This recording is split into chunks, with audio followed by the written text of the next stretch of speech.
we'll call the meeting to order, and we can begin the meeting with invocation led by Mr. Jordan, and then pledge of allegiance led by Mr. Hughes.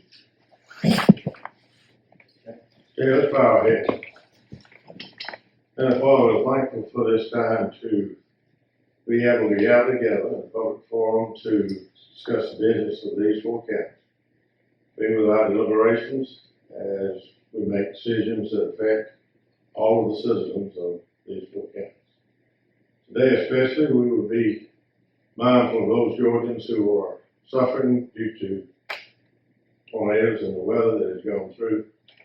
May we, as their brothers and sisters, be responsive to their needs. In Jesus' name we pray. Amen.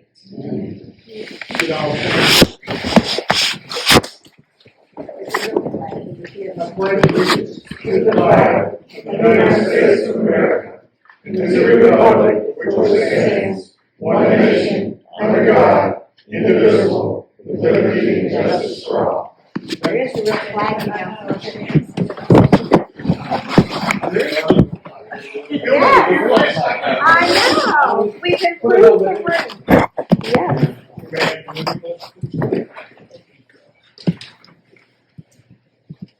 Thank you, Mr. Hughes. So, do we have approval or any amendments to the agenda? Mr. Chairman, I have a request for 2 amendments to the agenda. Under item 9, when the agenda was sent out, it said morning appointed matters. And I've got more specifics for that. So I would ask that we create a 9A for the First Amendment to Infrastructure Agreement and a 9B for a temporary access easement for Georgia transmission. Okay. Is there a motion to approve? So moved. Is there a Second. Is there any further discussion? Hearing none, all those in favor say aye. Aye. Any opposed say nay. Motion passes unanimously.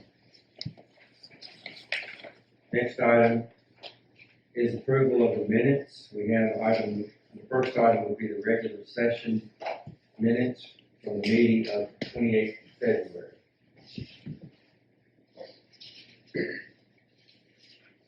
So I'll second. There's a motion and a second. Any discussion? Hearing none, all those in favor say aye. Aye. Any opposed say nay. Hearing none, motion passes unanimously. Second item under approval of minutes of the executive session minutes from the regular meeting of the 28th of February. Mr. Chairman, I move we accept the minutes as written. Thank you, Mr. Hughes. Is there a second? Thank you, Mr. Thompson. Any discussion? Hearing none. All those in favor say aye. Aye. Any opposed say nay. Motion passes unanimously.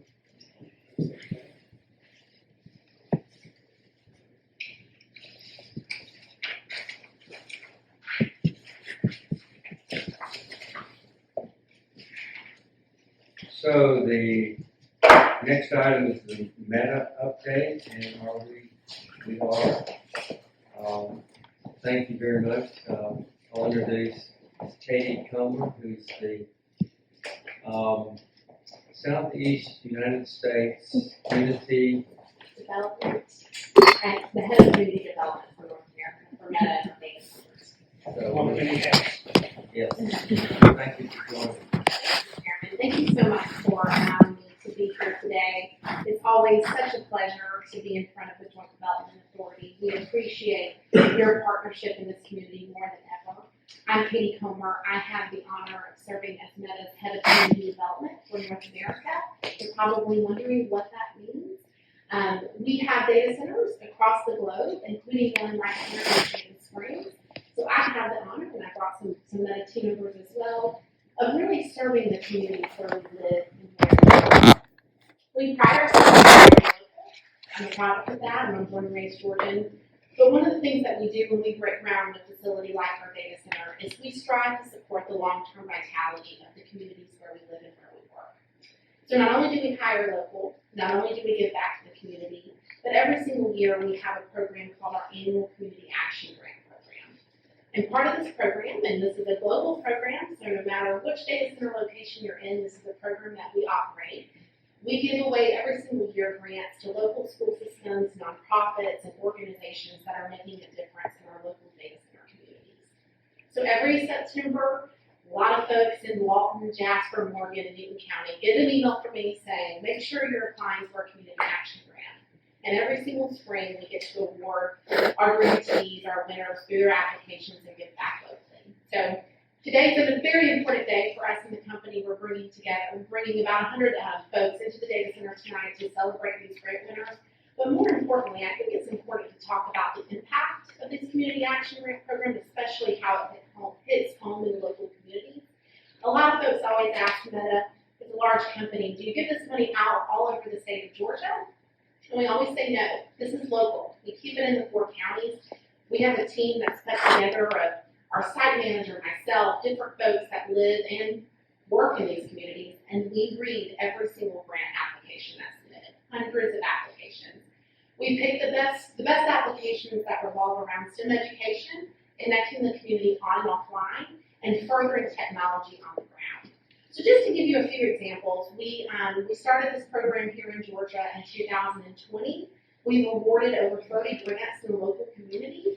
Just this year alone, we will bring in a program like Camp Twin Lakes, a program that we funded pretty heavily since we started this program. They will be building out infrastructure and technology equipment to support their camps in Rutledge. And Jasper County School Systems, we've been a longtime supporter with them. Kenny Garland and his group with the Agriculture and Environmental Science Department will get to go on educational field trips across the state this year thanks to one of these grants. In Morgan County Charter School System, we are fully funding their STEM labs across their elementary schools. For Newton College and Career Academy, I hope all of us saw the good news that they are heading to the national competition for robotics. We've been a major partner for them and volunteering with that group for many, many years, but we will be furthering supporting technology within their classrooms. I'm a product of Georgia 4-H, so we did not fund that grant because of that, but the Newton County 4-H Club, that we will be supporting their STEM education program. And as somebody who grew up in that program, I know firsthand the opportunities of advancement that those young 4-Hers have. In Newton County Schools, we will be providing STEM and on-the-go kits to support their library systems. In Social Circle City Schools, our grant will fund STEM classroom experience for students to grow their science, technology, math, and engineering skills. In Walton County Team Up Mentoring, we will be supporting their STEM summer camps this year for underserved youth in Walton County.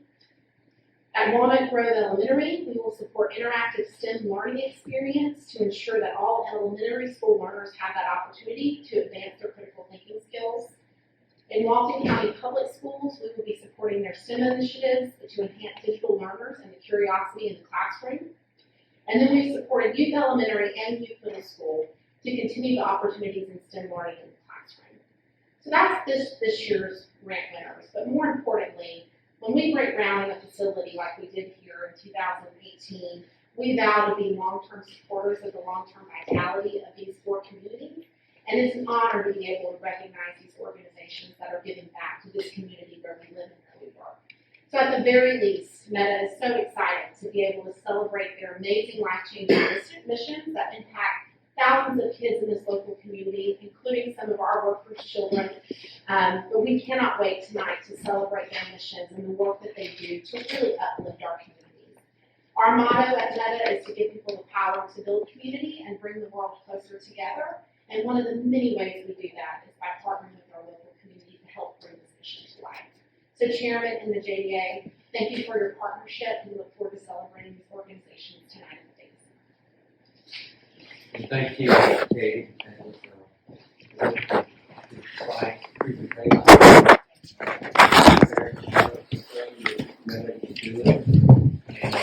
And generous as that is, small compared to the other benefits that our community in 4 counties are realizing from having that here. Thank you.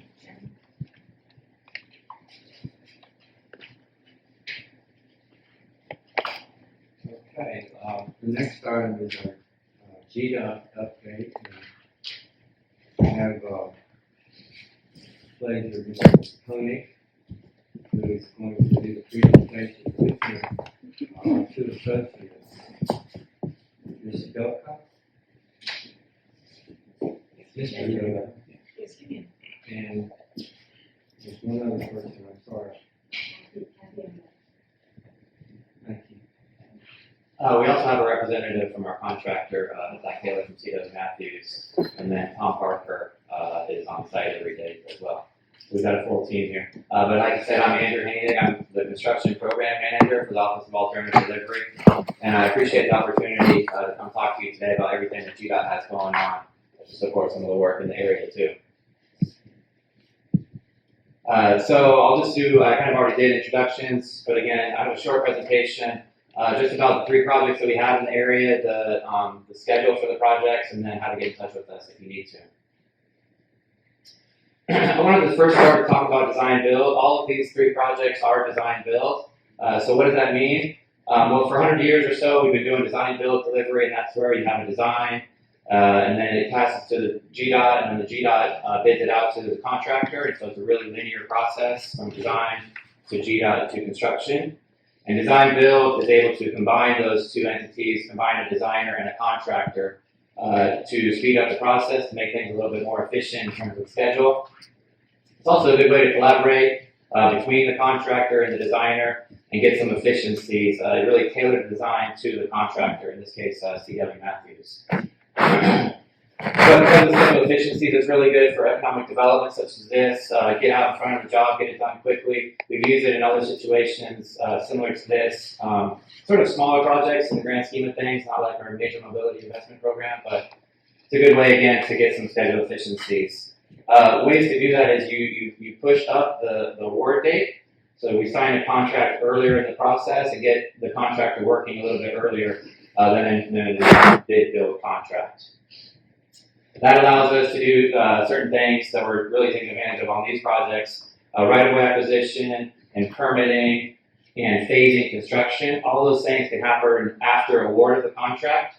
So again, you're able to get the contractor on board sooner and get to work, get groundbreaking, get construction underway a lot quicker. Well, we are able to phase construction, which is another thing we're taking advantage of on these projects. I'll touch on where we are in the process, but grading can go maybe while the final design of the bridges is still being developed. So it's a really good way to get some schedule savings. Again, we've been doing it for 19, 20 years. We design build as alternative, but it's almost mainstream now. We've been doing it for so long. So here's the three projects that we're talking about. They're actually, the orange and the green and the blue are the three projects. But really, the orange and the green are actually one contract. So they're two PI numbers, two separate kind of scopes of projects, but they're grouped together into one contract that we've already awarded. So the orange is the 278 widening from I-20 to the north. There you can see some work on the bridge at I-20 to make it compatible for 4 lanes. Some signal work on US 278 as well. And then the main part of the project is the frontage road in green. So the frontage road runs from US 278 to Old Mill Interchange. There you can see paralleling I-20. This is very, very similar concept to what we did for the Kia interchange back in 2008, I believe it was, along I-85 in the Grange. Really successful model. This is very, very similar to. And then the third project there in dark blue is the Old Mill Interchange. Old Mill Interchange that's going to be a little bit further later. I know we asked a lot why we split them out. Really, the orange and the green projects are state funded. So that means they're fully funded from GDOT, which enables us to have a JEPA document, a JEPA Georgia EPA document instead of a national EPA document instead of a NEPA document. So that was some savings.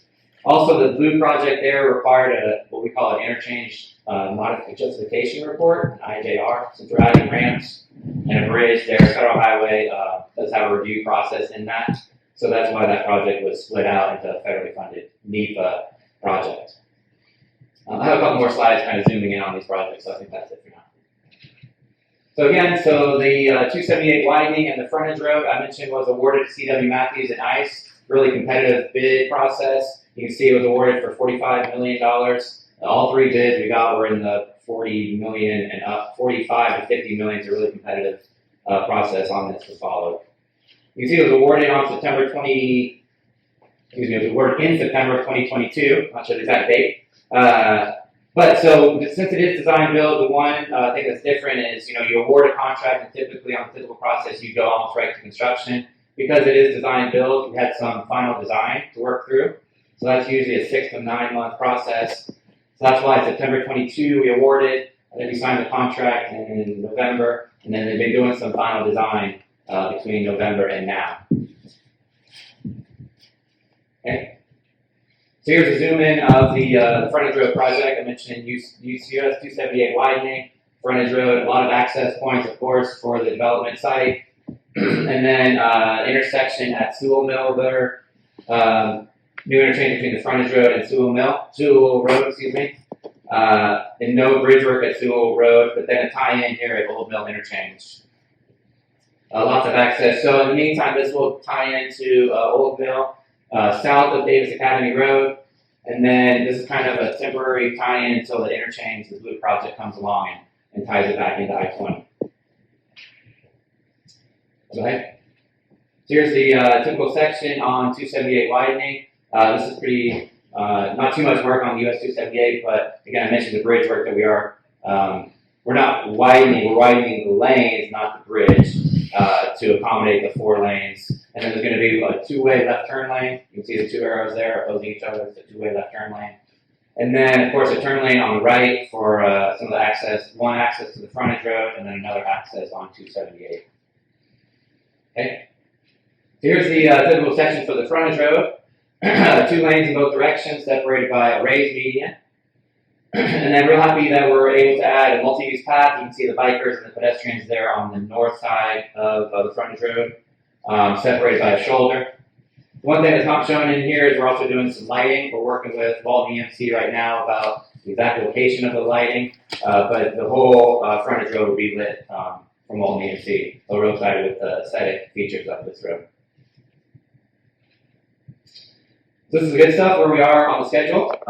So this is actually CW's proposed schedule. So clearing and grubbing starting in May and for the US 278 and the frontage road, going forward with erosion control, and then grading and paving throughout kind of the end of 23. I'll mention paving is shown in December. Typically GDOT slows down paving in the winter months. We can't pave really less than 40 degrees. So this might go a little bit more into the spring, depending on how the weather is at that time. But the substantial completion for both projects is currently June of 2024. There's actually an incentive in the contract too that CW is going to try hard to hit, I'm sure, but we'll see if they can make it. For now, the substantial completion is June.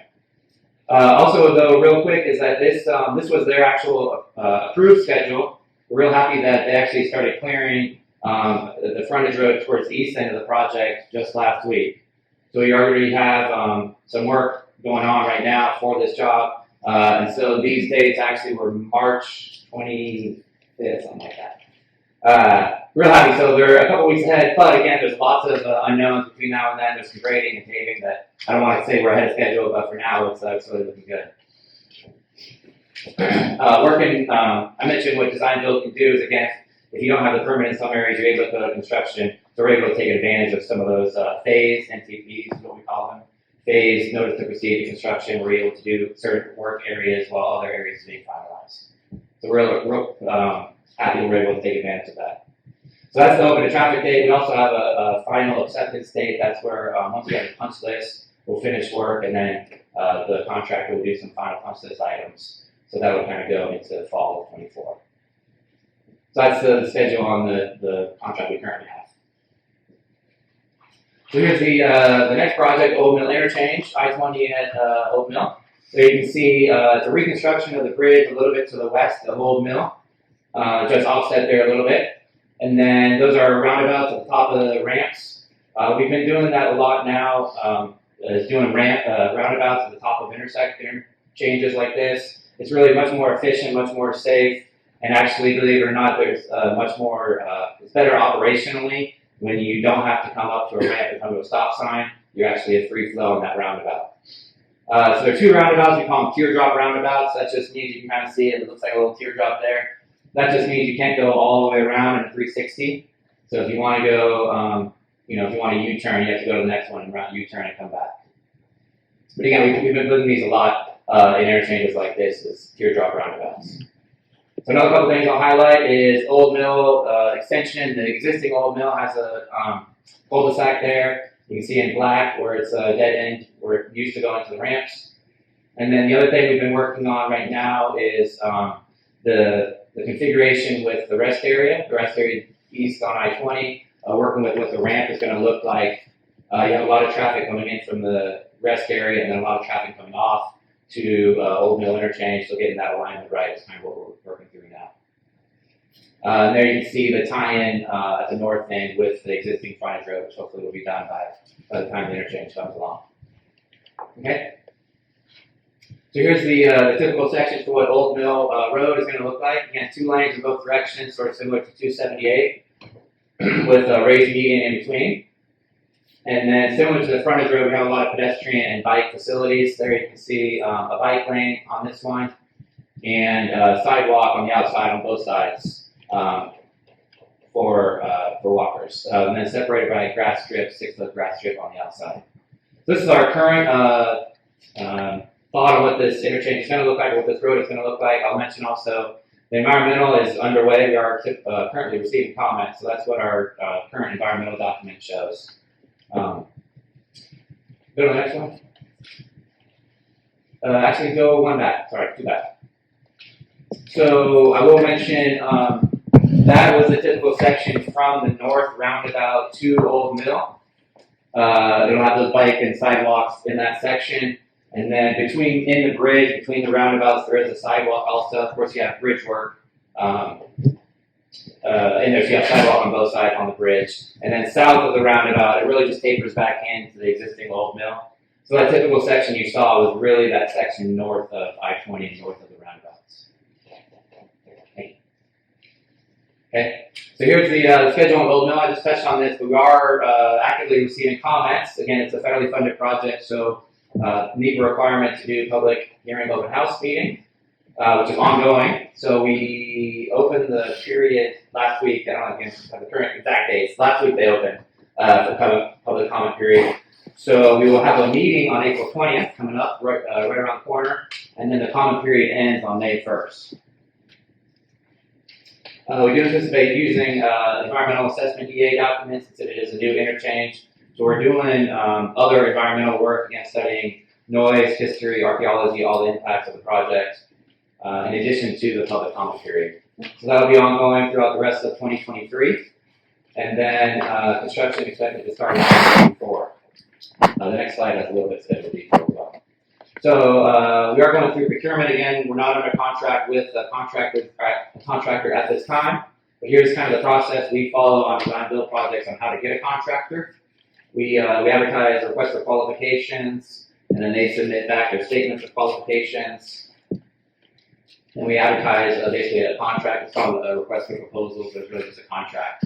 That'll be in May, and then letting announce a successful proposer in October. We anticipate then awarding the contract probably in November and having somebody under contract in the beginning of 24 with construction again starting 6 to 9 months after that. Well, construction starting 6 to 9 months after January 2024. I think that was the presentation. That's the schedule update for 3 projects. The next slide has, well, here's the contact information. We do have an email address set up for JDA. I don't know if you guys can all see it, but I'm sure it will be available and a phone number to follow along too. Yes, sir. A question. So you may speak to this, what's the plan for the current old mill bridge? It would be replaced as part of the contract. It would be taken out. So it would be taken out? Yeah. So that's why we have the cul-de-sac there on the north end coming south. It'll just be cul-de-sac and then Old Mill, the old mill. The bridge will be removed. I got 2 questions. The 45.7 million, that's the widening and the frontage road? Correct. That's 2 together. Yeah. For design and construction. One more question. On the and I don't know if you want to go back to that slide or not, the one that showed the interchange, the new. No, yeah, right there. There's been several questions about this before, where, obviously you've got the, rest area right there, and you got the exit off the rest area, it's gonna combine into the exit ramp. I've heard from this has been done somewhere else in the state, right? This is not the first time this has been done. I know of it, yes, it has been done, where the rest area ties into an exit. Right, Yeah, 95 down in Savannah, okay, something like that. because we've had people that said it had been done, and I was told It's unique, I was told it has been done, and it, even though it may not be the perfect scenario, because of the way the rest area is located, it had to be done that way because of the XL lane. That's right, yeah. Okay, Yeah, it's XL, decel, and the merge for people coming on, what we call a merge is when, somebody's coming in, somebody's coming off. You don't really want that on the I-20 main line, it's better to have that on the ramp with less traffic, less speed. So that's why you have that separated out. You have two exits, and then this movement is separated off of the main line a little bit. I know some of the people that live in the area are a little bit concerned because the people leaving the rest area are gonna have to come, they're gonna have to loop around to go back on. And they're worried about maybe, it creating extra traffic in the area, but I guess it wasn't feasible. You would have had to go under or over, I guess, and I guess. Probably go under. Financially, it probably wasn't something to be. We have looked at- Are y'all still need to look at that, or is this pretty much it? We are still looking at it, I will say, that's why I mentioned the public comment period is now, to make recommendations like that. I mean, this is the design for now, but it doesn't mean it can't change. And we have, designers looking at the best solution, given the budget constraints and But given the that traffic. would significantly increase the cost of that. It would, yeah, because you'd have all new pavement, parallel on I-20 under the bridge all the way through. That's the way it would be, you'd have to go under I-20 all the way, okay. Okay, I didn't know if you might, when you said go under, I thought you might, You know what? I thought you might do a little. One thing they looked at is a collector distributor lane, CD lane. I don't know if I use terminology. That's where you have you just extend this entrance all the way through, and it's like barrier separated with barrier between the main line and the CD lane. So y'all have done that, I see that around. Yes. I've seen that around 285. Yeah. Yes. That's Often. kind of confusing, but I've seen it. That's where you have more traffic, but the idea is same as this, is that you get people off and slower traffic, less traffic than the main line, to make that move better. You don't want the weave on the main line is really what it comes down to. But to put a barrier in here and new lane, it comes down to, it's more expensive. And you probably have to And you can widen extend the the area, bridge. you have to widen the area under the bridge too. Yes, you lengthen the bridge. Yeah. I know they've studied some alternatives I think that was one, a CD system through there. Yeah.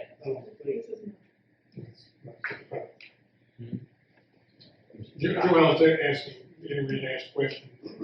We're just gonna ask you to hold that. I appreciate that, I think you, like I said, I wanted to make sure it had been done before, I thought it had. Yes, that arrangement has been, yes. Okay. Bob, will he still be here, and will you allow him to answer my question at the end? Well, I don't know if he'll be here, but if he's staying right here, Joel, if you like to ask. Yeah, I would, I thought you just told me I had to wait till You the end. can ask the question. If you want to meet with. Okay, it's a simple, residents, it's an easy question, it's easy. Um, Rivian has committed to mitigate the lighting around the factory because we have an observatory in Rutledge, Georgia State University Observatory. And you said that you're going to light up the frontage road, the entire length of it. Have you worked with the observatory about mitigating the lighting, because they really don't want the lighting? We have not personally done that I know of. We can follow up with all the EMC. There's ways to lessen the light pollution, but I'm not the lighting expert on that, so we have to look into that. So there's somebody who can work with Georgia State? We can. Thank you. We can look into it. Hang on now, hang on. We get more questions out there. We'll stop. Yeah, I mean, Joel did ask her if she could meet with them afterwards. I said, certainly. Mr. Chairman, there's comments being made right now, there's no definitive answer, and we don't need to go off on a tangent.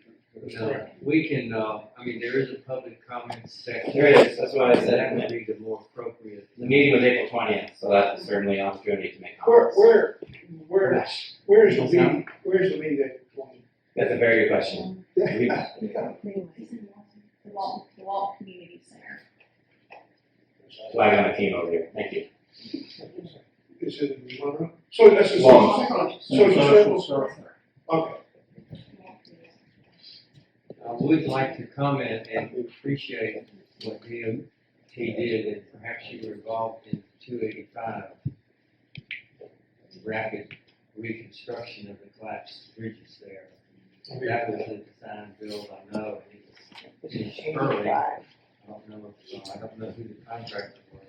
85 or 285? 85. That was CW Mathis. Okay, they did a great job on that. Job well done. Y'all put some incentives in that and give them a little perk to go. We did, and they hit that one. That was a nice Yeah, incentive. does that need to be done quickly? Okay, well, thank you very much. So will you be around afterwards or not? Other things too. I just asked. I don't know, some people would hit you. People would be. Yep. So everybody, so. Okay, next item will be committee chairman report, and Mr. Hughes, I'll call you for. I don't really have anything to add. We appreciate Katie, she's already left and knocked out, but everything else on corporation is going smoothly.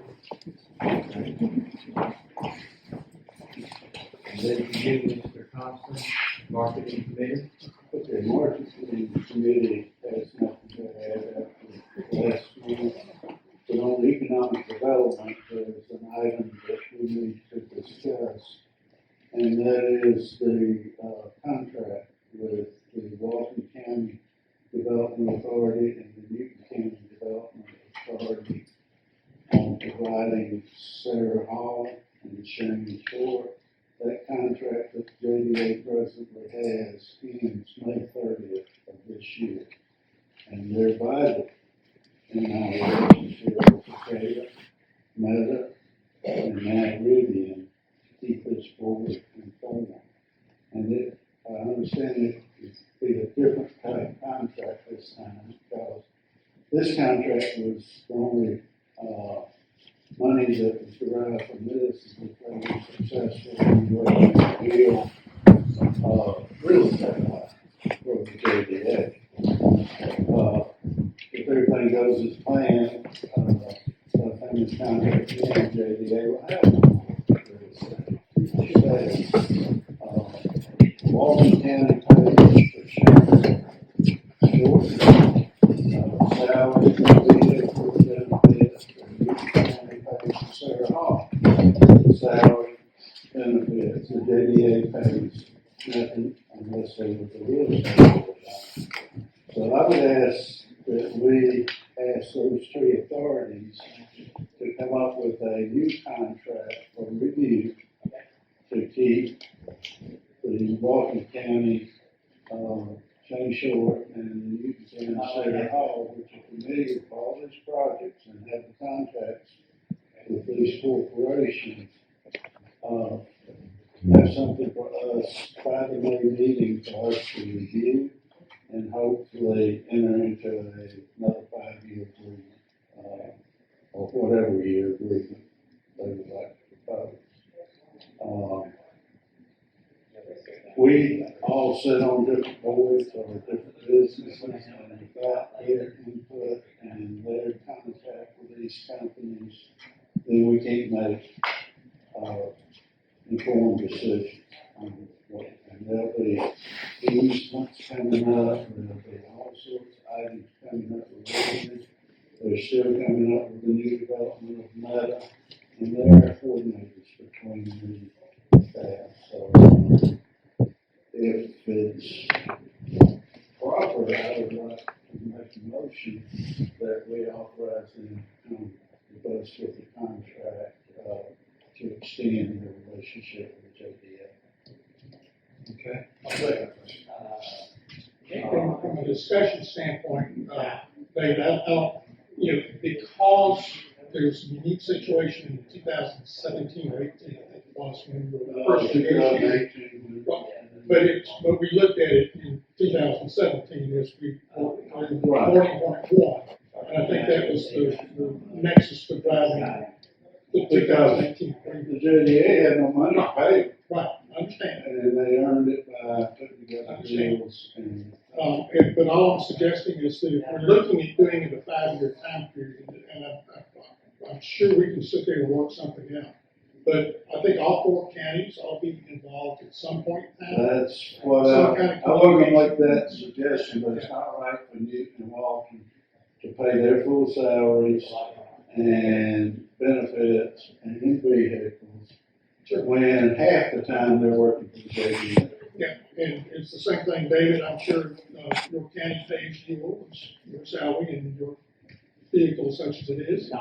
My county pays me for doing the same thing, so Right. we'll all have those. And we wanna keep the relationship between the 4 counties and the development of authorities all talking, and because they make their business come to Morgan that y'all can't accommodate. And all of a sudden it's suitable for Jacksonville, or vice versa. I know we turn down, applicants about every month in Walton County, they just don't fit our profile and what we're looking for to relocate them.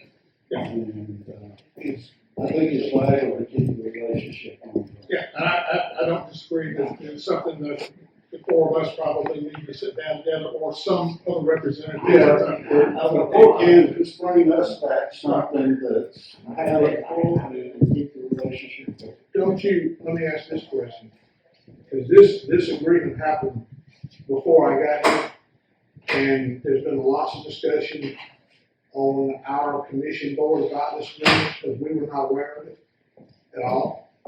I think our county board or commissioner should have been aware of it. Especially now, because you made a comment, sits there, they're getting a percentage of the sales right now. They got a percent on the side. Right, since there won't be any more sales, this effectively is gonna be funded, potentially subsidized by the counties, because, We subsidized by the JDA. well, but the JDA, if it has no revenue stream, it gets its money from the counties. And that's a fact, that's a fact. No, they got the original money from the county, but they're getting revenue now. The JDA handles the tax revenues. So That is correct, but it also said that down in the agreement, if the JDA doesn't have enough money to make its obligations, it goes back and gets the money from the That's counties. exactly right. That is exactly right, I know it is. So, And your point. so my point is that before this would be done, I think for one thing, I think our legal person needs to review it. It probably shouldn't be it probably shouldn't be a percentage basis, it probably should be some type of, ongoing stipend basis based on what they do, maybe a per hour basis. The other one's a percentage basis. Like you said, the format of it's gonna have to change. I'm not saying, you make a valid point. Somebody's got to keep that relationship going with these, Takata and Veta and Rivian or whoever comes. That relationship's gotta be maintained. They understand it better than anybody else does. I get that. But my only point is that the form of it would need to be changed, and I just think we need to make people that could potentially fund it more aware. I think that format would not work. Yeah. Because we don't have any real estate, that's what I said. Yeah. And the new format needs to be worked out by them, proposed to this board. I'm not saying we pay by percentage or we pay by hour, let them do a proposal and then we discuss it at that time. I'm not gonna hypothetically guess what they come up with. Mr. Jordan has a comment. Number one, I think that we're wasting time because we don't know what, until we have the contract to look at, Exactly. we don't have anything to discuss. Number two, Ben, it was not JDA's fault if Orange County didn't know. whatever you said before my time or whatever. No, I'm not, well, I'll say it was our representative's fault. Everything. Well, I'm not here to throw stones, you know. Okay, but we weren't aware of it, that's all I'm saying. All I'm saying is, we'll do nothing I'll do nothing without legal counsel advice. And I don't have anything to look at. And until I have something to look at, then we don't. The motion was to get us something to look at, and we have a second. And I call the question. And I think, during the discussion, Call the question. well, for discussion, I think that, we should consider their proposal, whichever proposal, whatever they come up with. They're gonna think through this, they know the detail, each developer. That was the motion for them to come forward with this something, so, All all four can be in on the thing, but it'll have to be the development authority of Walton and Newton that makes the proposal because they're paying their salaries. And they're gonna But all give, four counties should, by all means, have input into the contract, and then those development authorities in Walton and Newton have to approve this contract before it's brought to us Right. for approval. There's a process. so let's, if I may, we've had the motion, a second, we've discussed. I think that, receiving a proposal for review by our legal counsel would be the appropriate way, because we know that in terms of, the work required is gonna be, lessened to some extent, because we don't have any property to sell. And so the method of remuneration is going to change. Well, Mr. Chairman, we have a motion second. Let's call the vote, please. Okay, sir. All those in favor, say aye. And all those opposed, say nay. Hearing none, the motion passes unanimously. Thank you, Mr. Thompson. I'm not through. Standard claims activity is ongoing, matters in full swing, or, morning hornets in full swing, excuse me, and the proper identification. And I call on each county to give us an update on what's ongoing in their county, and, we'll start with Morgan. Thank you, Mr. Chairman. We've got several different activities going on. They're still ongoing in Morgan County. We do have one developer that is looking now to annex some of the old Patillo site into the city. And we have meetings set up in late April with the members of the city to talk to them about all the things that have to happen in order for that to happen. The reason we do that is we don't have water and sewer outside the city of Madison. And if they want to have water and sewer serving that industrial park, they've got to be brought into the city. So that's really one of the hot buttons we're working on right now. All right, thank you. Jasper. Thank you, David. We have reached final agreement on our new 36-acre business park. We expect to be staging for construction purposes within 30 days. At the same time, we are looking to extend existing industrial parks around the land. And we look forward to participating in this program. Thank you. Thank you. Things are going well in Newton County. Just today, we received back our content from our wage and benefits survey that was going for it's a multi-county survey, and we held a breakfast in Newton County that was represented over 21 of our businesses and industries looking at that content. And so really great. We have an upcoming job fair that'll be on April 13th. We're going to be doing with Walton County in their area, and then the bigger regional one that most of the 4 counties participate will be again coming in the fall. And so, but other than that, it's great. Thank you. And Shane has not made it here, Yeah, he's still in transit. so we got his pay, which is 0 from 0 and 0. Walton County has several large projects in the works. First and foremost is the freshwater treatment plant, Harlow Creek. It is in the engineering stages, and transmission lines to tie into all containing water system is, we're reviewing engineering bids on it. Hope to break ground on that water treatment plant in 12 to 14 months, if not earlier. The public safety complex, which is a $130 million complex, includes jail, new sheriff, administration building is fully engineered and ready to break ground, hope break ground in June. And we're proposing a new park at Lawrence Road, which will have a huge amphitheater, a 5-side field complex, a skate, a board, competition style event center, and we will also have the volleyball, basketball community center, and a state-of-the-art structure park. And that project's going to be $44 million, and the county's supposed to move forward on it. And building permits are still climbing in Walton County. Fed's rise of interest rates haven't slowed it yet, but we're going to get some more things.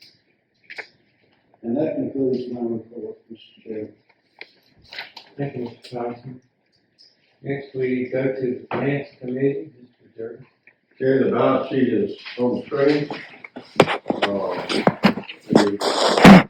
Taking account of first is around $23,000, which we've not already authorized the transfer of 100, but I have not done that yet. We'll not do it till April.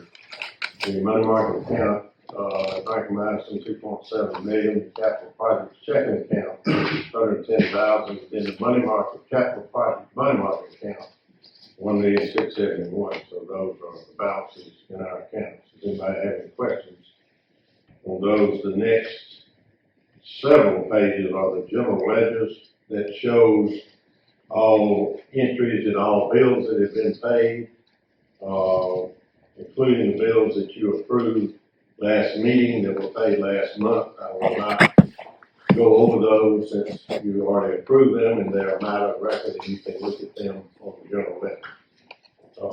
Then we get to the current bills that we need to approve. First of all, we have a bill from Thomas and Hutton. That bill is in the amount of $62,601.53. The scope of work is attached, showing what was done and what the fee was on that. On that bill, it also says past due $111,000. That is a bill that was approved last month. It actually is not past due. It is going to be paid out of our grant. So next bill, you want to do these individually, or I guess we go through all of them?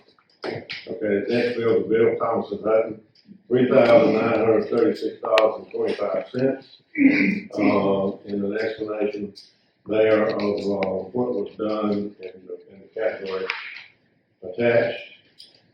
The next bill is from Allen Smith Consulting, who are our consultants on the grant. That's a $600 bill for the work that's been done. Next bill is a bill from Cornerstone, $10,000. That's the normal monthly bill. And the next bills are, this is the general representation of our legal counsel. And that there's a breakdown showing number of hours and what it was. That bill is $7,560. There are two bills attached. One, Georgia Alabama Land Trust, a $40,000 bill, and that will be wired out either this afternoon or in the morning. And that is, we can get reimbursed on that bill. And then the bill to this DOT invoice, $40,000. And that, we do not pay that bill, is that? Correct, we sent this invoice to To DOT, DOT. and they're gonna, That's correct. yes. Okay, next are our legal bills as a breakdown on those. Andrea breaks hers down into her general representation and then three other categories that could be some reimbursement on it. That's the reason they're broken out that way. Reimbursement project expenses, $315. Review and zoning litigation, $1,755. We've already gone over the general representative bill. Then the stream buffer variance appeal, $720. Then we go to Smith, Gambrell, and Russell. Bond appeal, $31,379.20. Zoning litigation, $26,740. Stream buffer variance appeal, $30,841. A total of $88,960.40. And then the Holland and Knight bond appeal, $65,13. Zoning litigation, $4,400. So that's $10,913, but that's a total of $110,233.40. Anybody have any questions on the legal with it? If not, next, just show you the stamping shows bills on our property, the Moore property, $29.96, $62.54. And then lastly is the request from Plateau.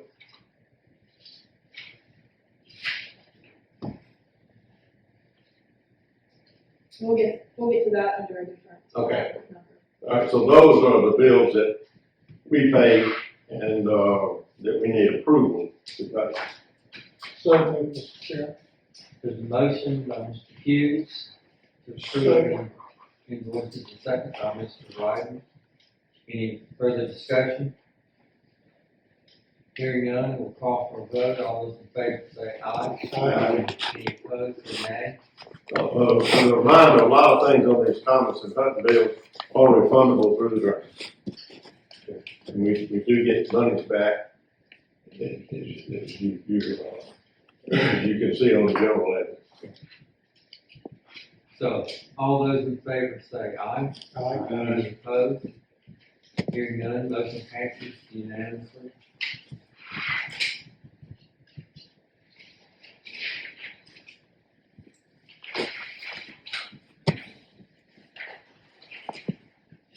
So that concludes your. Yes, that's all I have. Any CPA, y'all have anything? We have to take a short break. We're gonna cover that next meeting. Yeah. Okay, so we'll go to, morning appointment matters, with the two items that, amended our agenda.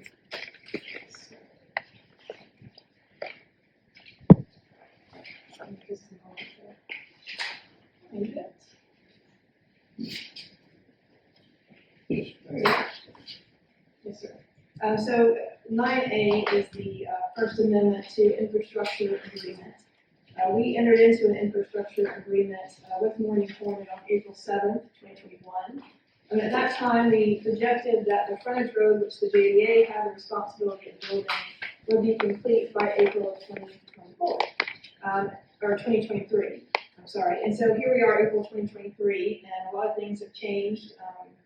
One, this original agreement was entered into before GDOT stepped up and took over responsibility of the road. And so now we know, based on the presentation and other information, that their projected completion date is June 30th, 2024. And so this is a very simple amendment that extends the completion date for the frontage road to June 30th of 2024. That is the only change that it would make to that agreement. Any questions there? We approve the First Amendment to the infrastructure agreement. Is there a second? I'll second it. There's been a motion and a second. Any further discussion? Hearing none, all those in favor say aye. Any opposed say nay. Hearing none, motion passes unanimously.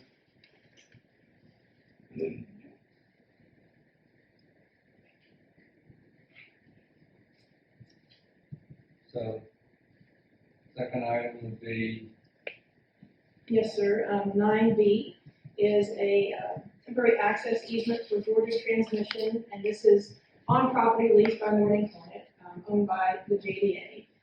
And this is on what we call the Bay Mare site. But this temporary easement is allowing PTC, Green Transmission, to access the substation parcel that it's building. It was previously able to access it north of I-20 coming down Lynch Road, Silver Church Road, but we abandoned that road. And so this gives them access across the Morning Point site. Again, 100% on Morning Point property, not on any other JDA type property, but because we technically own it, we're asked to approve. And Morning Point has agreed to this temporary Yeah, access. yeah, and I guess I should say, when I bring these to you, is because they have prepared them and asked us to get your approval. So, yes, sir. I move to approve. And I'll second that. Motion and a second, any further discussion? Hearing none, all those in favor say aye. Any opposed say nay. Hearing none, motion passes unanimously. Thank you, Ms. Gray. Next item is Rivian Matters, and we have Mr. Forbes and Thank you, Chairman. Ralph Ford, Donald Tobacco, forward you with the updated monthly pay request for Plateau, between all the rains we've been having and things like that, of what's been accomplished inside of it. Again, with this pay app and with this next change order is hopefully the final month of our downtown bill for what we've been having to deal with through the appeal on the buffer variant. So hopefully this will be the last one you see. If we did get released on that last week and started the process of moving forward inside the buffers and the wetland zone this week. So in front of you is a pay request for Plateau along with change order number 5, which includes that. I think a couple of the houses that were going to be moved early on decided not to move, so we had to get rid of them, which we got Plateau to deal with that. So part of that change order is including some of the extra work for them to take care of that. Trailers, they do it, and a couple other minor things when they built that temporary construction road from 278 into the site. They had some mucking to do in there where we had some undercut in there, some wet areas we had to get through. So that's pretty much covered the change order and including the pay request. And the most important part is that the state will. Sir? Is part of the reimbursement from the state. It is, yes. That was Reimbursement from the state.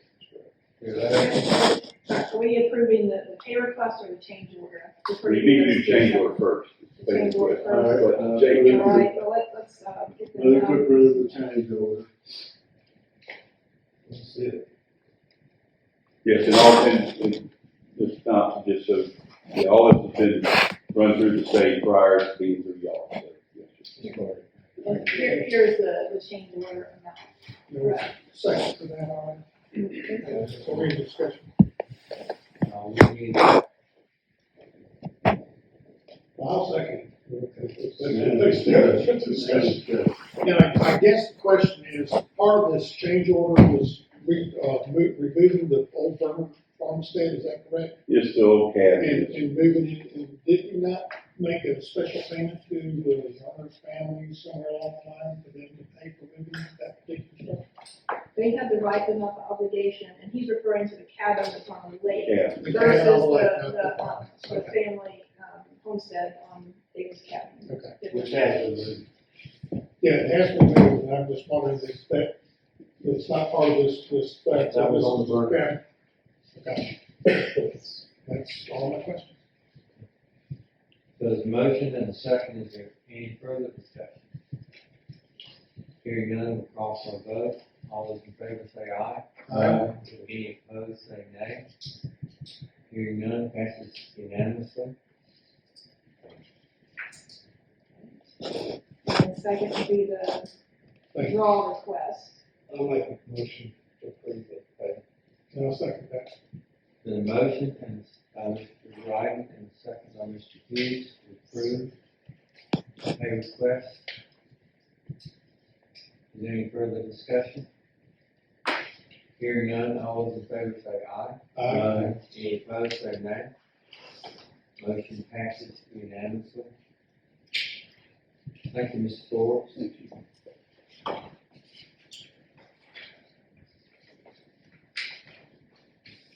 So the next item, Ms. Gray, would be the resolution. Yes, sir, and we might make Mr. Ford stand up again yet. But this is a resolution regarding the need to subdivide the total parcel. And I'll show you a map that makes it.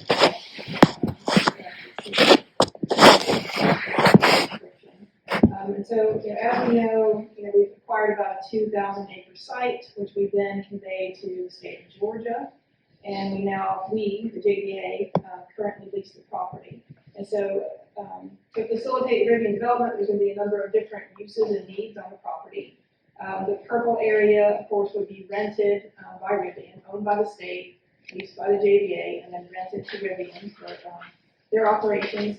The yellow area is the frontage road, and that is the area, frontage road and the right-of-way, which the JDA has agreed to take ownership of. The green area is called the Quick Start property here. But that is the Technical College System of Georgia, who will create a training center, like the Bioscience Training Center, to work with Rivian. We've got the blue area here, which we believe the state is going to hold on to and not encumber, not lease, not use for any other purpose. And then the red area here, we believe that UDOT, once they finish their final configuration on the Old Mill interchange, would maintain ownership and use there.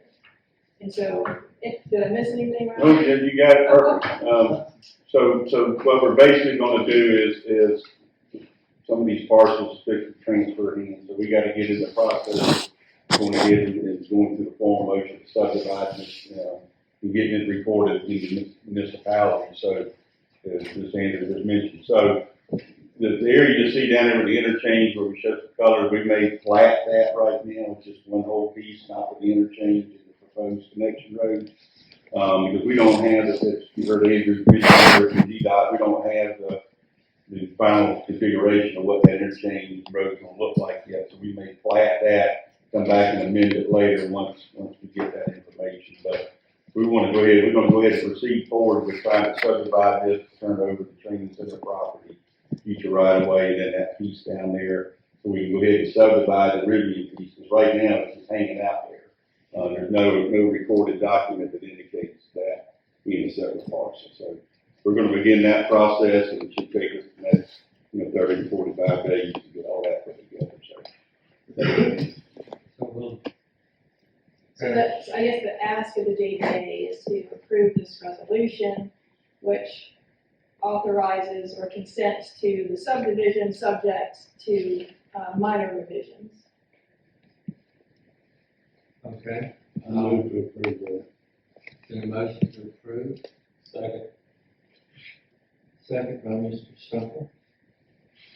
So Andrew, the reason they're doing this is that obviously the big parcels for a purpose, the green and yellow parcels for a different purpose, and the other ones for a third potential or no purpose. So that's the reason for subdividing three different. Correct. Everybody needs a legal description for the part that they're gonna own. We need a legal description for our road. State training facility needs a description for their parcel.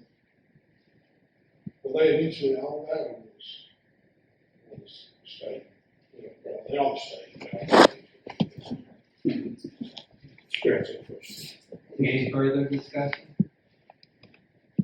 Hearing none, all those in favor say aye. Aye. Any opposed say nay. Hearing none, motion passes unanimously. The next item is public comments, and again, thank you for joining us.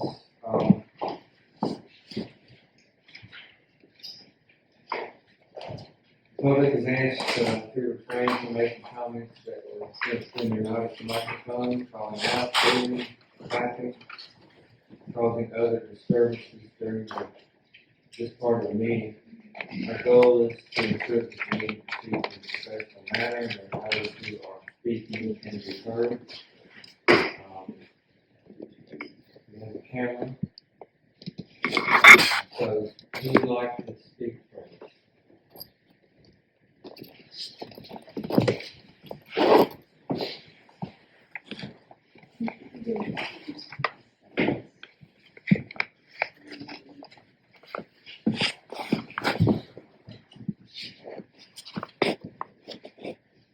And we have a 2-minute limit for each speaker.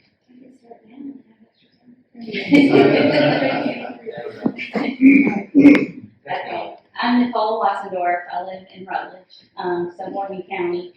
I just wanted to make a comment regarding what was said about, the renewed contract between Sarah and Shane. I don't have an opinion about that particularly, but Mr. Ryan's comment, I understood where he was coming from, and I'm not certain that others did. My understanding is that the JDA came together to develop this land so that tax revenue could be redistributed to the counties that they represent. If you don't own land to sell and tax revenue is what you bring in, that tax revenue is then owed to the counties. I know you keep hold of it if you need it for operating expenses, because we know that right now you're holding on to $2 to $4 billion for that purpose. And I think Mr. Ryan's point was that if they take over y'all take over the responsibility for paying their salaries, then that is going to come from tax revenue, which is county money, the way I understand it. In fact, the way I understand all government or quasi-government is that you are run at the behest of the citizen and their taxes. I know that you sell property here and that you make money, but from what I understand, that's used to bring in more tax revenue, and that there's no more to be sold at the moment. So anything coming in the future seems like it would be tax revenue. And since the counties are already not getting a whole lot of that, and since Baymeyer, or what is it, Meta, whatever the form of it is now, is currently waiting until a certain later date so they don't have to pay pilot payments to us this year, I don't think the county is seeing a whole lot of that already. And then last but not least, if a particular county is not getting information back from you guys, whether it's their representative or what, that is a problem. Not throwing stones, but it causes problems on our end for sure. Thank you. Next. Who's next? I'll jump out there. Okay. My name is James Evans, and I live on Darrell Drive. I want to thank y'all right off the bat for, I heard part of it, that a trailer was taken down on the old Darrell Mitchell property. That was 2058 Darrell Drive. And the reason that's important, because since all this has happened with Rivian, we've had a lot of traffic that's coming in after hours, early morning, late night. I'm not saying something illegal is taking place, but when you see a car 11, 12 o'clock at night in an area that's not supposed to be there, I don't think it's the right thing that's happening. But y'all took the trailer down. Thank you so much. That leads me into the next thing that was brought up. A house has magically appeared at the corner of Davis Academy and 278. That could be the lake house that came from Verner. If that's the case, how long will it be there? Do you have any idea? If not, it's sitting right next to a house that Alan Verner rented. And there's also another house that Alan Verner rented just about a quarter mile from it. When that house is moved, it was brought in, he would take those down. There's been nobody living in it for a year, and they're derelict as far as homes themselves. So that needed to be raised. Lastly, the entrance that Plateau uses off Davis Academy, which is right where Darrell Drive comes into it, had a construction gate. That has been totally destroyed on one hand. The 6x6 pole that goes in the ground that holds the gate itself is laying on the ground. There's a couple of concrete barriers that probably weigh 1,000 pounds apiece that have been knocked off the side. I don't know how it happened. If y'all could help getting that rebuilt, reinstated, I would really appreciate it. But thank you so much for what you've done removing the building that was on Darrell Mitchell's property. I had gone and even spoken with the Social Circle Police Department because that building or that property is in the city limits of Social Circle, although the other side where I live is in Walton County. So it's kind of falling in no man's land as far as who has responsibility from the police standpoint.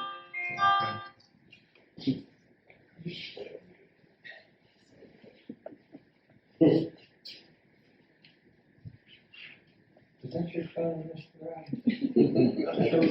Ryan? Okay.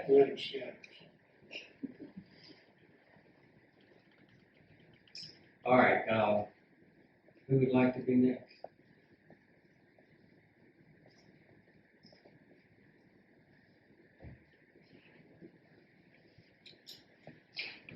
Well, thank you very much for attending.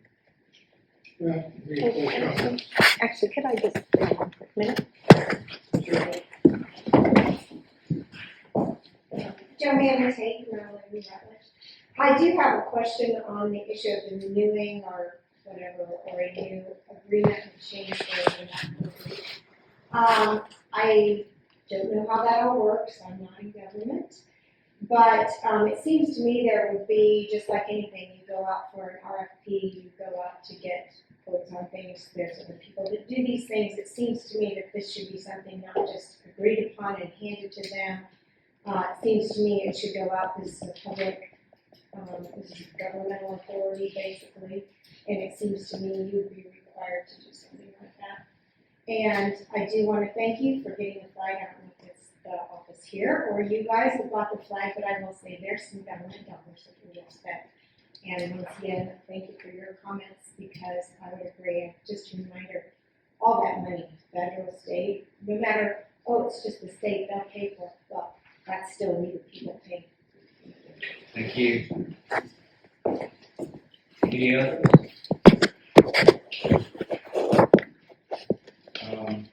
Hearing none, we'll move on to board comments.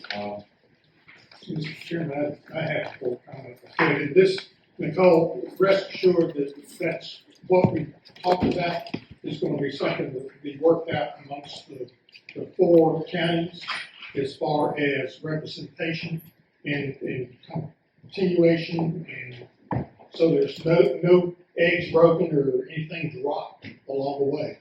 Answer the last question. Well, You don't have to do professional services. And this is a working agreement that the four counties will have that will sit there and open up that lines of communication. And as far as the county not knowing about any of the expenses on the first one, that one I will lay strictly at the feet of the county representatives who were there at the time, maybe not communicating as completely as they could with the county commissioners. That's a nice way to say it. And that's one of the things that we try to do with the chairman being here. The chairman is aware of any of those activities that are going on, as well as the ED professionals from all four counties. And it is, and I'll say this, it is the responsibility, not of the public representative, like Bob is the public representative from Morgan County. It's responsible for it's the responsibility of the board member on the board to relay information to the board. And if that fell through the cracks, then it's no reflection on any other JDA member here from any other county. It's that board representing responsibility to communicate information with their county. If it fell through the cracks or they communicated or whatever, then that's water under the bridge or over the dam or whatever you want to call it. So I'd like to comment on that too. So everybody needs to keep in mind that before we had this agreement with our development authorities, we had another representing authority that we paid. And we paid them by them getting land because we didn't have money. And once we had an opportunity, and they did nothing for us. Zero at the bad economy time, but they did not do, they didn't sell it. Once we got it over to our own folks, the money, there was no money passed to them. The only money that went was when we sold property. And they got a small percentage of it. And that went back to the two counties that worked on it. So there was no representation by anybody. We're going to pay money out as we go. That all they got was a small percentage of a sale. And that's how they got compensated for the work that they did on trying to develop our property. And now that it's over, we'll just all work And so together. now without land, you really don't have, so now you gotta see who wants to do it for no sales. And I think everybody needs to understand too that there is some land that's currently under negotiation. And even if that old agreement expires, their percentage will be grandfathered in because the old agreement will cover the timeframe, so nobody should complain about that. It's the way it is. Well, and it is less than what we paid before, but we should wait for. That's an executive session. Yeah. Till we, have a proposal to look at. So, Jerry, I would like to say one other thing, because there were some comments about lighting and walkways and that sort of thing. And just as a point, the lighting has been very much discussed with Walton EMC. Everybody's concerned to minimize, everybody has the same goal here. GDOT does not want to fire up a bunch of lights with I-20 right there. Really doesn't want to fire a bunch of lights out there. But minimal lighting to keep people safe who are walking on it is what we're talking about. And there has been lots of work done on just small lighting, very spread out. Mr. Chairman, sir. I jumped in and made a comment. I'd like to explain that a little bit. I know that a lot of people that don't trust the JDA. I think a lot of times you don't know the full history of what has happened. That's 23 years. We don't have time to speak to explain all that to you. I think the JDA gets accused of not being transparent sometimes, when we are very transparent, but that message may not get relayed to the people that need to know. And I've been on this since the beginning, since 2023, and I admit that it probably touches a nerve for me. But, I'm a big boy and I can take it. I've been called a cockroach. I've been called unethical. But I can take that because I know within myself what I have done, the pledge I made 23 years ago. And I feel good about what I have done in living up to that pledge. So that's why I made the comment I made, because we don't need the JDA to be thrown under the mud when it's not our fault. So that's why I made those comments. Thank you. Thank you, Mr. George. Mr. Stumpf, do you have any comments? Mr. Thompson? My idea is what Bob and Ben, I have real concern and convinced that Morgan County didn't know a thing about the agreement with Walton and Authority. And if you didn't, that's your representative. Listen, I totally agree. We didn't, and it's not this board's fault. So I want to make that clear. And I wasn't trying to blame the board. Got a little riled about that, but I had to research. My predecessor was on this board 20 years. And I didn't know a thing. I had to research myself. I had to come to these board meetings. For 2 years I came by y'all were meeting prior to me coming on. Not every meeting, but as many as I could come. I had to look back in the minutes to see what was going on, not only with this JDA, but Walton County. I had to have a locksmith let myself in my office on January the 2nd. There was no transition, but I knew what was going on when I walked in the door. So to make a comment like that gives a false impression to the public. And please be corrected, which I did, and I stand good with that. Okay, thank you, Mr. Thompson. Are there any other comments? Hearing none. I move we retire to executive session. There's been a motion I'll to, second. and a second, is there any discussion? Hearing none, all those in favor say aye. Any opposed, nay.